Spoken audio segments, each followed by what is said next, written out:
స్వాగతం సుస్వాగతం తిరిగి కార్తిక్ ఐకాన్ యూట్యూబ్ ఛానల్లోకి.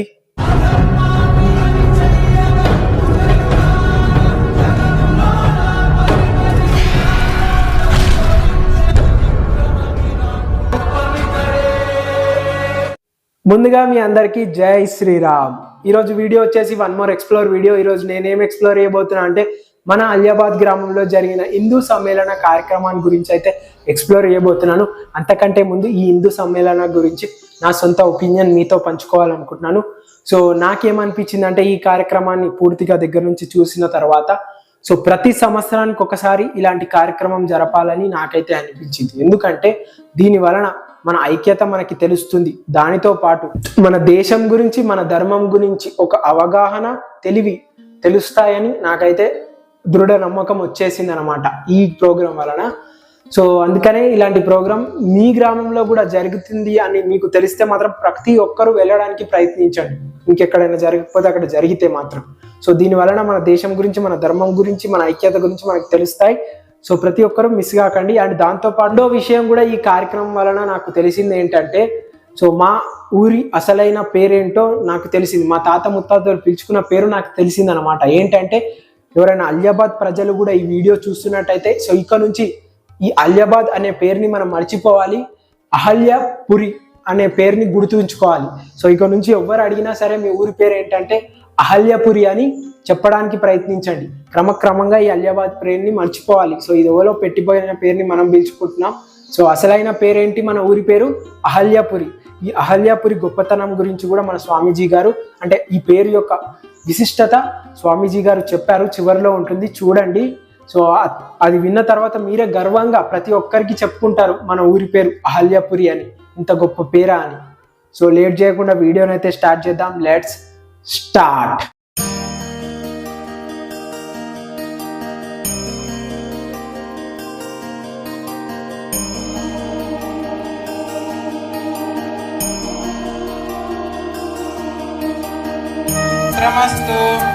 ओम बाहोर्मे बलमस्तु ओम ऊर्वोर्मा ओजोस्तु ओम अरिष्टानि मेघानि तनुस्तंभ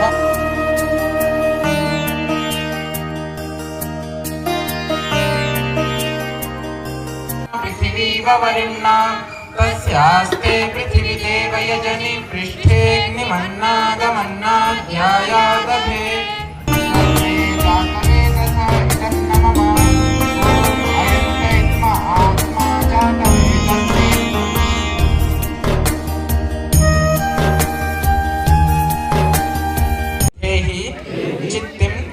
दक्षस्य सुभगत्वम् अस्मे पोषं रयीणाम् अरिष्टिं तनूनां स्वात्मानं वाचः सुदिनत्वमह्नां स्वाहा.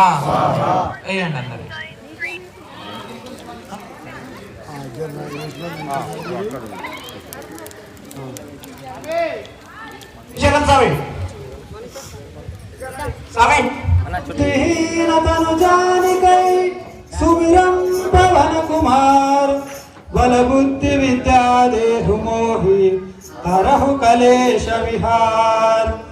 जय हनुमान ज्ञान गुण सागर जय कपीश त्रिकुलोक उजागर रामदूता तुलित बलधाम अंजनी पुत्र पवन सुत नाम महावीर विक्रम बजरंगी सुमति निवार सुमति के संगी कांचन वरण विराज सुवेश कानन कुंडल कुंचित केश साधु वज्र ध्वजा विराजे कांधे मूंज जनेऊ साज शंकर सुवना केसरी नंदन तेज प्रताप महाजगवंदन विद्यावान गुणी अति चातुर राम काज करिवे को आतुर प्रभु चरित्र सुनिवे को रसिया राम लखन सीता मन बसिया सूक्ष्म रूप धरि सिय दिखावा विकट रूप धरि लंक जरावा भीम रूप धरि असुर संहारे रामचंद्र के काज संहारे लखन जियाए श्री रघुवीर शिवर लाए रघुपति जयनाथ हृदय माडेरा पवन तनय संकट हरण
కమిటీ నుండి అధ్యక్షుల వారిని సాదరంగా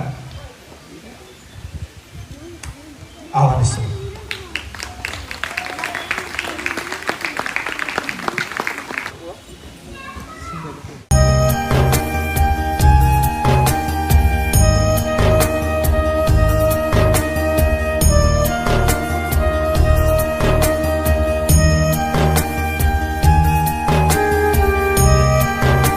అందరం కూడా ఇక్కడ సమావేశమయ్యి మన ధర్మం కోసము మనం చేయవలసిన విషయాలు, సమాజంలో పరివర్తన కోసము మనం ఈ హిందూ సమ్మేళనాలు కూడా జరుపుకొని అన్ని విషయాలు తెలుసుకోవాలని, సమాజంలో వ్యక్తికి నిర్మాణం ఎట్లా జరగాలి, వాళ్ళలో మార్పులు ఎలా తీసుకురావాలి అనేది ఈరోజు మనం మాట్లాడుతున్నాం. కుటుంబంలో మహిళలది ప్రధాన పాత్ర ఉంటుంది. మహిళలు భారత్ మాతాకి జై. మన ఊర్లో ఉన్నటువంటి మన హిందువులందరూ కూడా కలిసి ఈ సమ్మేళనం చేయాలని చెప్పని అనుకోవటం జరిగింది. ఎందుకంటే అనేక సంవత్సరాలుగా హిందువుల గురించి, అంటే మనందరి గురించి మాట్లాడేటప్పుడు చాలామంది ఏమనుకుంటారంటే హిందువులు పెరిగి వాళ్ళు, ధైర్యం లేదు, నలుగురు కలిసి ఐకమత్యంగా ఉండలేరు, ఎప్పుడంటే వీళ్ళందరూ కలిసి ఉండేది ఎవరైనా చనిపోతే తప్పితే ఎప్పుడు కూడా హిందువు కలిసి రాలేడు అనేటువంటిది ఒకటి ఉన్నది ఈ సమాజంలో. కానీ అనేక సంవత్సరాలుగా మనందరి యొక్క తీవ్ర కృషి కారణముగా హిందూ సమాజాన్ని సంఘటితం చేయటానికి ఒక సంస్థ ఒక నిశ్శబ్ద విప్లవంలాగా ప్రశాంతంగా పనిచేస్తూ వచ్చింది. 100 సంవత్సరాల కిందట నాగపూర్లో రాష్ట్రీయ స్వయం సేవక సంఘం, పూర్తి పేరు తెలియకపోవచ్చు కానీ మీ అందరికీ RSS అంటే చాలా మందికి తెలుసు. RSSని స్థాపించడం జరిగింది. 100 సంవత్సరాలు పూర్తయింది. ఒక పవిత్ర గంగా ప్రవాహం ఏ విధంగా అయితే ప్రవహిస్తూ బీడువారినటువంటి భూములున్నాయో సస్యశ్యామలం చేస్తుందో, అదే విధంగా రాష్ట్రీయ స్వయం సేవక సంఘం RSS హిందూ సమాజంలో సమాజాన్ని చైతన్యపరిచి అందరిలో కూడా ఐకమత్యము తీసుకురావటానికి 100 సంవత్సరాలుగా నిర్విరామముగా ఈ దేశంలో పనిచేస్తుంది. ఇప్పుడు కూడా ఎందుకంటే 1000 సంవత్సరాల పాటు మనం పరాయి పాలనలో మధ్యం. దీంట్లో ముస్లింలు, మొఘలాయిలు పరిపాలించారు, డచ్ వారు పరిపాలించారు, పోర్చుగీస్ ఎక్కడి నుంచో వచ్చి అందరూ ఈ దేశం మీద పడి దోచుకొని దీన్ని వెళ్ళిపోయారు. ఇంగ్లీష్ వాళ్ళు కూడా దోచుకొని దీన్ని వెళ్ళిపోయారు. 200 సంవత్సరాలు రవి అష్టమించిన బ్రిటిష్ సామ్రాజ్యం. అందరము కొట్లాడి ఐకమత్యంగా కొట్లాడిన కారణంగా 47లో ఈ దేశానికి స్వతంత్రం వచ్చింది. కానీ వచ్చిన స్వతంత్రాన్ని మళ్ళీ వేరే వాళ్ళు ఎత్తుకొని వెళ్ళిపోరా, దీన్ని ఏమి చేయాలి?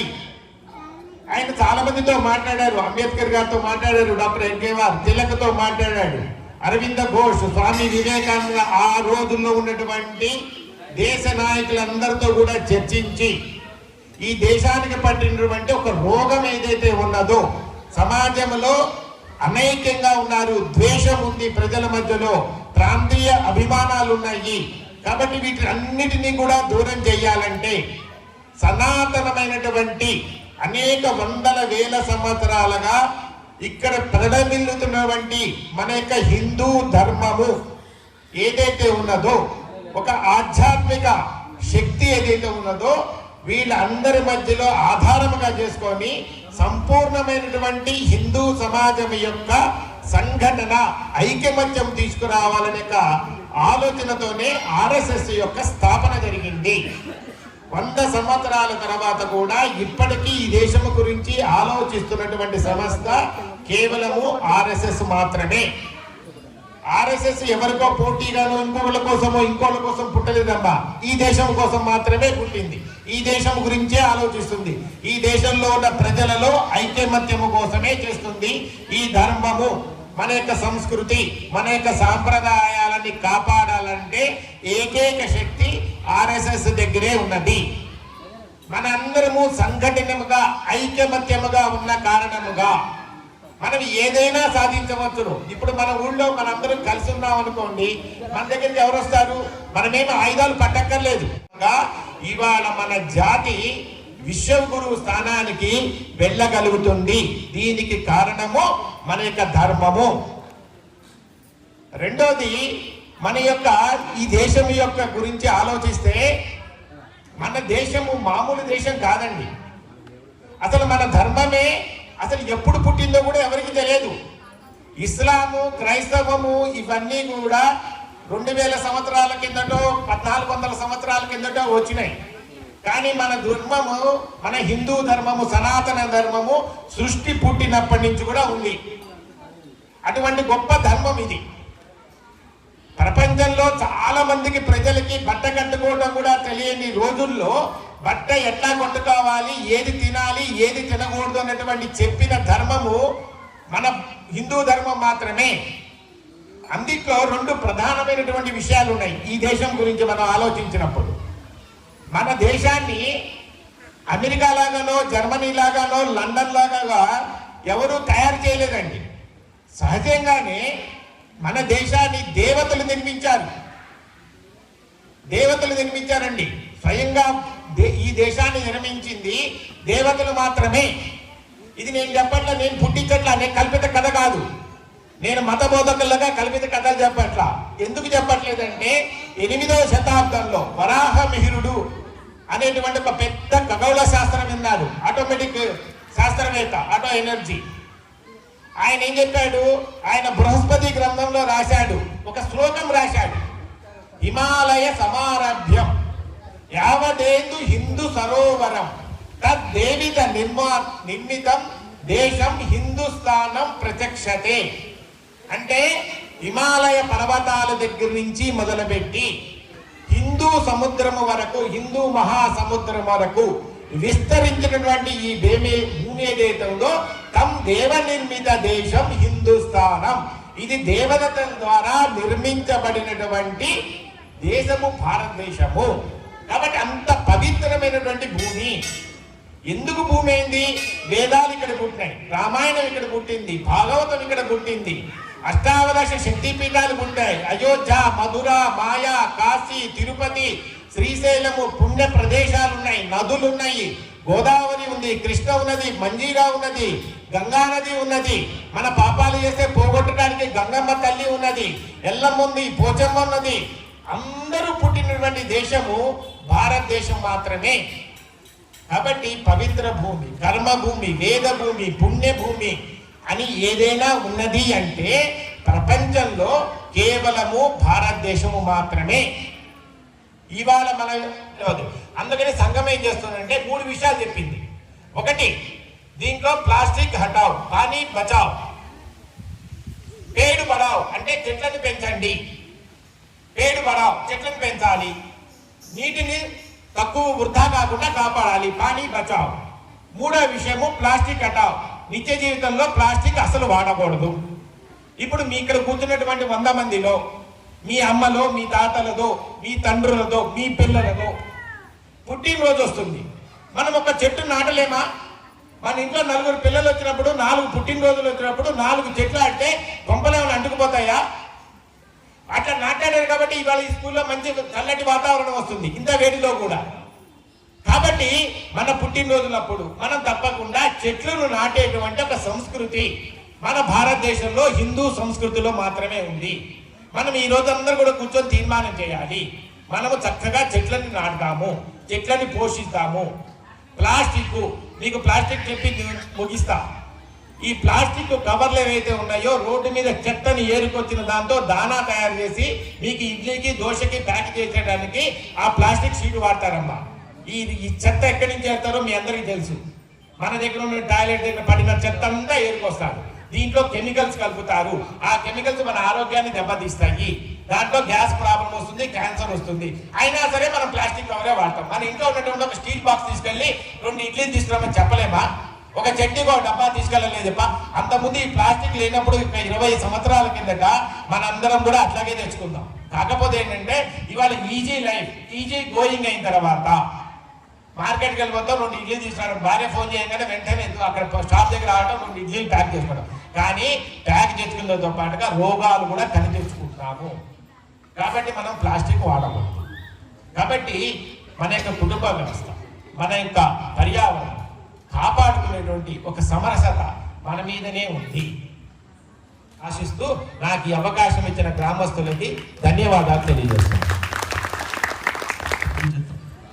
శ్రీరామ జయ రామ జయ జయ రామ, శ్రీరామ జయ రామ జయ జయ రామ, శ్రీరామ జయ రామ జయ జయ రామ, శ్రీరామ జయ రామ జయ జయ రామ, శ్రీరామ జయ రామ జయ జయ రామ, శ్రీరామ జయ రామ జయ జయ రామ, శ్రీరామ జయ రామ జయ జయ రామ, శ్రీరామ జయ రామ జయ జయ రామ, శ్రీరామ జయ రామ జయ జయ రామ, శ్రీరామ జయ రామ జయ జయ రామ. శ్రీసారి వందే మాతరం నినాదం చేద్దాం. వందే మాతరం, వందే మాతరం, వందే మాతరం, వందే మాతరం, వందే మాతరం. వందే మాతరం. అయితే మీరందరూ అనుకోవచ్చు వందే మాతరం నినాదం ఎందుకు చేస్తున్నాము.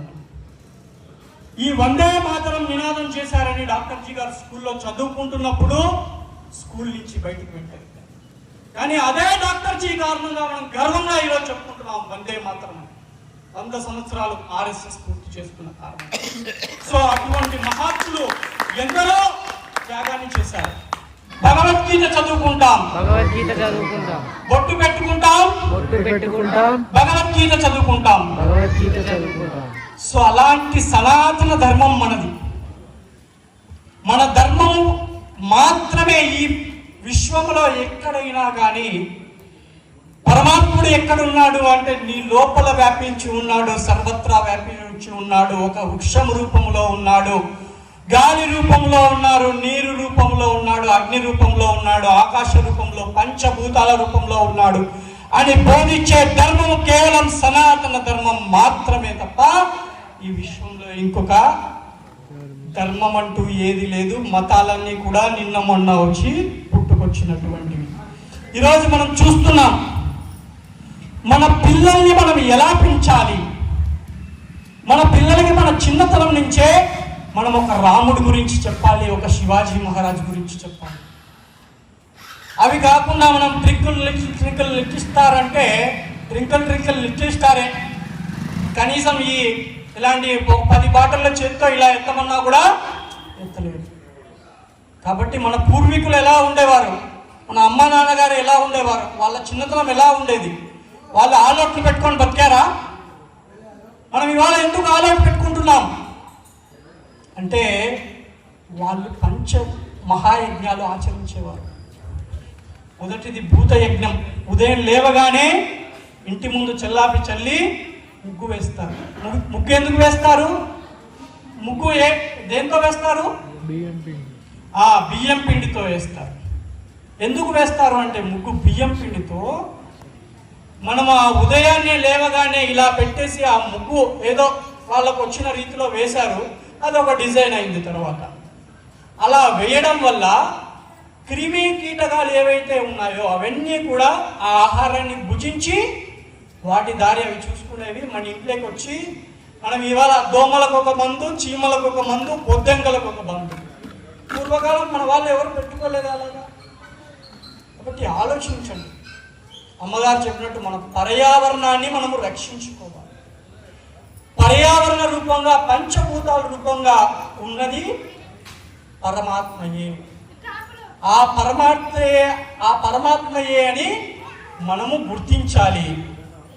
సర్వభూతానాం మైత్ర కరుణ ఏవచ మైత్రకరుణ ఏవ చ నిర్మమో నిరహంకారః నిర్మమో నిరంకారః సమదుఃఖ సుఖక్షమీ. సమదుక్ష మన సనాతన ధర్మము భగవద్గీతలో ఏం బోధిస్తుంది అంటే ఒకరికి హాని తలపెట్టద్దు, అద్వేష్ట సర్వభూతము.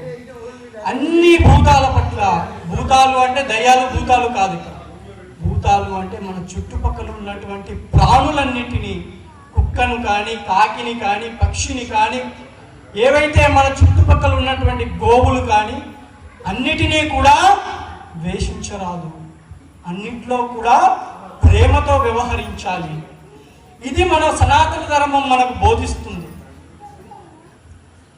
మన ధర్మంలో ఉన్నది గొప్పతనం ఏంటి అంటే 4 చెప్పారు, పురుషార్థాలు 4 చెప్పారు. ధర్మము, అర్థము, కామము, మోక్షము. ధర్మము అంటే మనం ధర్మముగా మనం జీవించాలి. మన ఆచరణ అంతా కూడా ధర్మముగా ఉండాలి.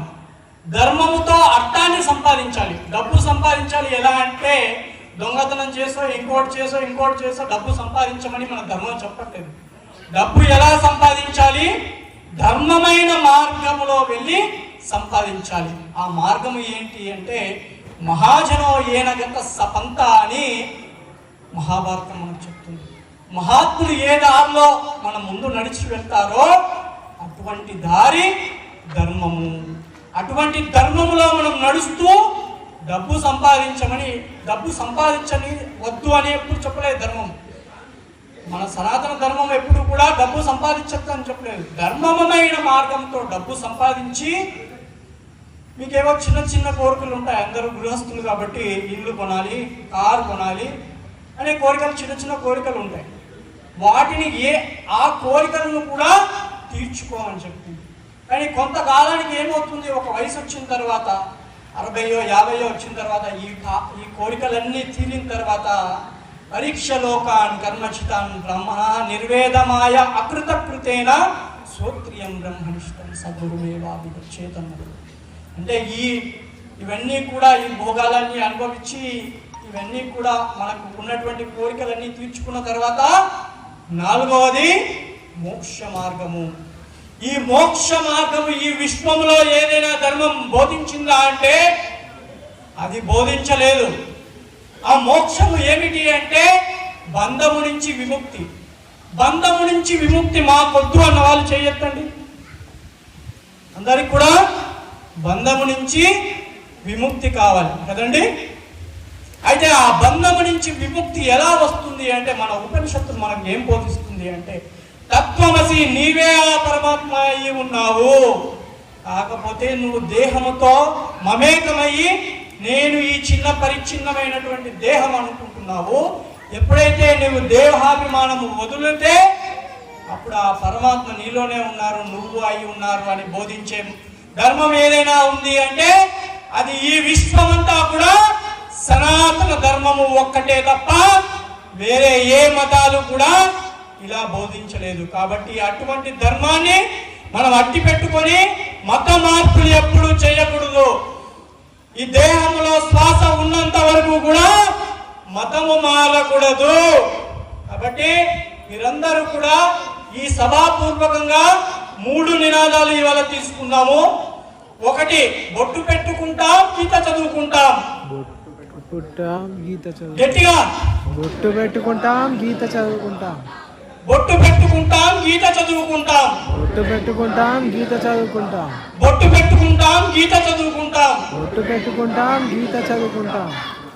మతం మారము, మతం మారము, మతం మారము. ఇప్పటి నుంచి వాళ్ళని అలియాబాద్ కాకుండా అహల్యపురిగా పిలుస్తాము. మా ఊరిని అహల్యపురిగా పిలుస్తాము. మా ఊరిని అహల్యపురిగా పిలుస్తాము. ఎవరైనా మీ ఊరు ఏ ఊరు అంటే ఏమంటారు? అహల్యపురి. అహల్యపురి అంటే ఏమిటో చెప్పి నేను ముగిస్తాను. హల్యము అంటే ద్వేషము,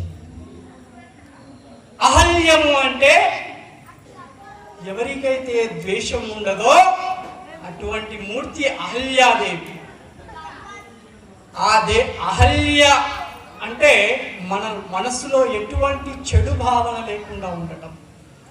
అటువంటి పురంలో ఉన్నటువంటి జనులందరూ కూడా దుర్బుద్ధి లేనివారు. అంటే మన ఊరు ఏ ఊరు? అందరూ మంచి వాళ్ళు ఉన్నటువంటి వారు. మన ఎవ్వరికి కూడా దుర్బుద్ధి లేదు. అంత చక్కటి పేరు వదిలేసి ఏంటంటే ఆ పేరు అలియాబాద్. బాగుందా?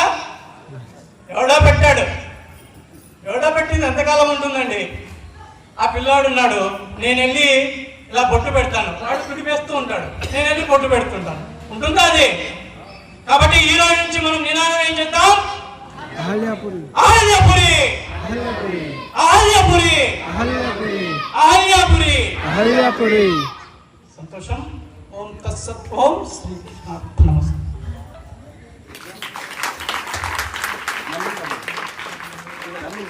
నుంచి కర్ర సేవకు వెళ్ళినటువంటి మోహన్ కుమార్ గారు వీరందరినీ కూడా జై శ్రీరామ్, జై శ్రీరామ్.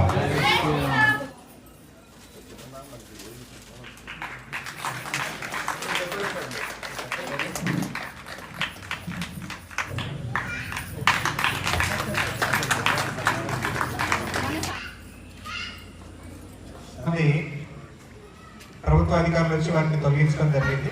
అయినా కానీ మళ్ళా తిరిగి విసుగు లేకుండా తిరిగి మళ్ళీ ఇంకొకసారి కట్టి ఈ కార్యక్రమం అందంగా కనిపించే విధంగా హిందుత్వము మనసులలో విరిసెల్లే విధంగా చేసినటువంటి సందీప్ రెడ్డి గారు ఎక్కడున్నా కానీ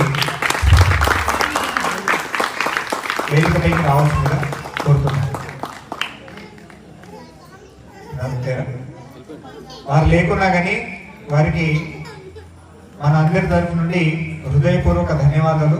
మరి ఇదే విధంగా మనం కూడా వారిని ఇన్స్పిరేషన్ తీసుకొని ఎట్టి పరిస్థితుల్లో కూడా మనము హిందుత్వం నుండి కాంప్రమైజ్ కాకుండా ఉండే మనస్తత్వాన్ని డెవలప్ చేసుకుందాం. ఇప్పుడు శాంతి మంత్రం ఉంటుంది. సంతు నిరామయా, సర్వే భద్రాణి పశ్యంతు, మా కశ్చిత్ దుఃఖ భాగ్ భవేత్.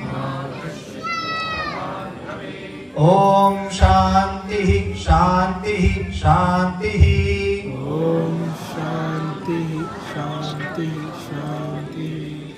ఇప్పుడు ప్రసాద వితరణ ఉంటుంది. అందరం ప్రసాదం తీసుకున్న తర్వాతనే వెళ్తాం.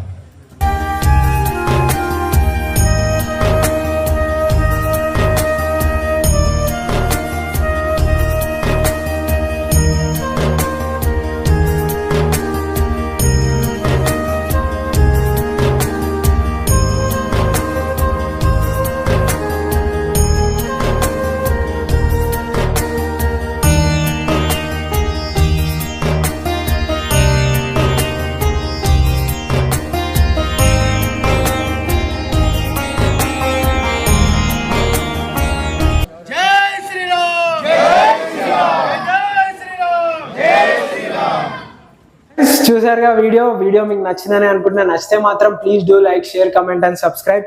సో ఎంతో చక్కగా అంటే మన హిందూ సమ్మేళనం అయితే జరిగింది.